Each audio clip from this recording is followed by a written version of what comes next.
Très chers amis, bonsoir. Parce que on ne vous oublie pas, même pendant les vacances, nous allons essayer de dire une petite idée de Moussard qui est en rapport avec la période que nous allons vivre. Et je m'excuserai depuis le début pour cet appareil qui va un petit peu bouger puisque nous n'avons pas tout notre matériel habituel d'enregistrement.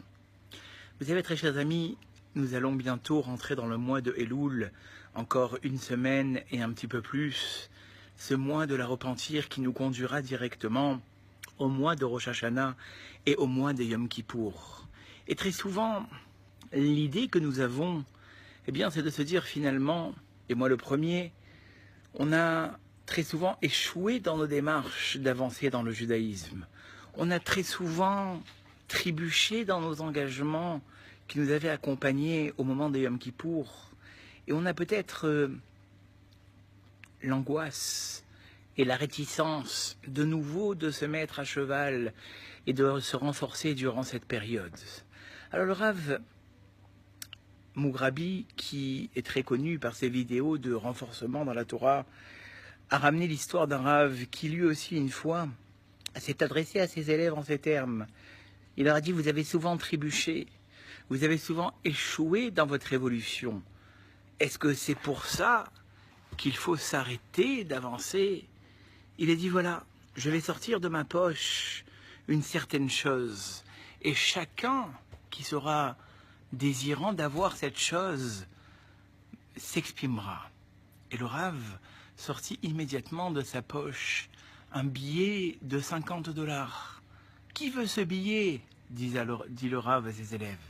Bien évidemment, chacun leva la main. Je le veux, je le veux. Puis de nouveau le Rav prit ce billet et le chiffonna, marcha dessus, et de nouveau le leva de la terre et demanda à ses élèves: le voulez-vous encore? Bien évidemment, chacun s'acclama: oui, on le veut, oui, on le veut. Alors le Rav dit: c'est la même chose pour nous, très chers amis. Nous avons très souvent l'envie d'avancer, mais on a cette petite angoisse de se dire finalement: la route est abîmée, la route a changé, la route n'était plus ce qu'elle était. Eh bien le Rav a dit: on doit savoir qu'on a toujours la même valeur aux yeux de Dieu. Cette valeur-là, cette valeur de la neshama, de l'âme qui est en nous et qui vibre en nous, ne perdra jamais sa valeur, quand bien même elle a été chiffonnée, quand bien même, très souvent, elle a été trébuchée, mise à terre. La valeur de la neshama reste la même à Mavzil, comme ce billet qui, quand bien même il est chiffonné, il reste à sa même valeur. Voilà, très chers amis, peut-être une petite idée qui doit tous nous faire réfléchir. Parce que dans la vie de tous les jours, nous avons parlé du spirituel, mais ça peut être même dans le matériel. Dans le spirituel, la neshama reste la même. Et dans le matériel, l'ambition peut rester la même. Quand bien même il y a des embûches au milieu du chemin, ne jamais désespérer. Je vous dis à très très bientôt pour un nouveau selfie.